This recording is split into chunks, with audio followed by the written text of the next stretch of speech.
Meanwhile, President Trump issuing a pause on evictions and foreclosures for at least 60 days, and many Americans are wondering if that applies to them. Plus, thousands have lost their jobs due to the coronavirus pandemic, and we're going to be joined now by our chief legal analyst, Dr. Laura McNeal. She's here to tell you exactly what all this means and what your rights are during this time. Well, hello, Laura.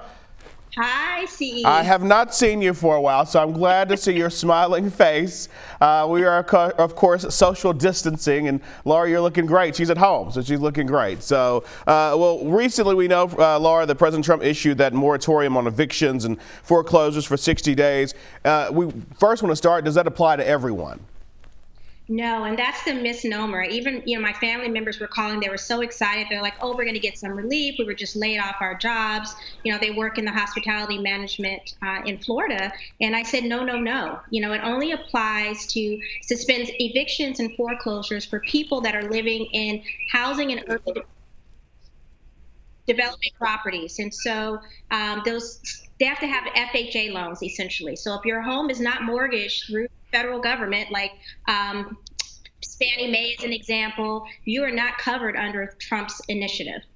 So what legal rights do folks have who've lost their jobs due to shelter-in-place orders to protect them from being evicted or even from any home foreclosures?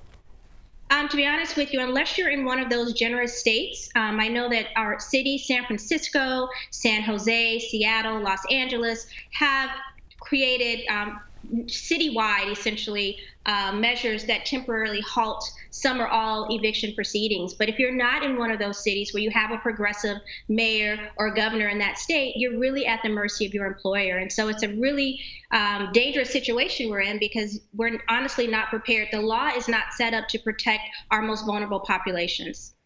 And what are you going to be advising your family? I know you just said you were talking to your family members. I want you to talk to my family members as well. We'll make it a big family talk. What are you advising individuals who were already in the eviction or foreclosure process before the coronavirus started?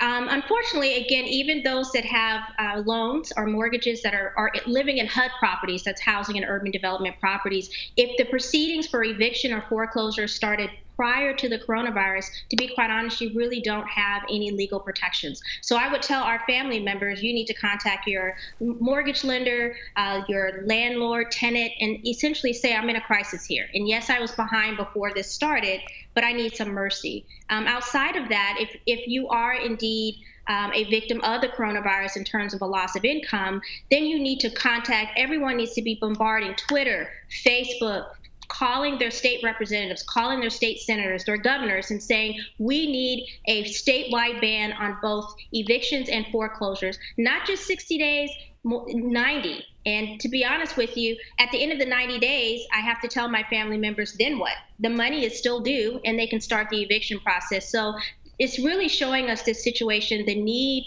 to have federal intervention. We need assistance for both landowners or homeowners as well as renters, because if we get a moratorium on rent, for instance, then the landowner can't pay their mortgage to the bank, and so we really need assistance on both sides. And what are your thoughts on the proposal to provide Americans with stimulus checks to assist during the coronavirus crisis? I think it's a ridiculous proposal, and the reason I say that, I'm all for helping those of our citizens that are in need, but what's $1,000, approximately $1,000 going to do, and you're 3 months behind, on your rent, and you still have to pay for food and healthcare and other living expenses, and that's what I mean when I said it needs to be much more comprehensive. $1,000 check is not going to give us the assistance we need in this crisis. All right, our chief legal analyst, Dr. Laura McNeal. Good to see you. You're actually going to come back with me one more time. We're going to talk about employee rights, right? Yes, I'm looking forward to seeing you and keep my seat warm. We are, but it's way on like 6 feet away. So this is some extreme distancing. You're looking great, though. Okay. Thank you so much. We'll see you in just a bit.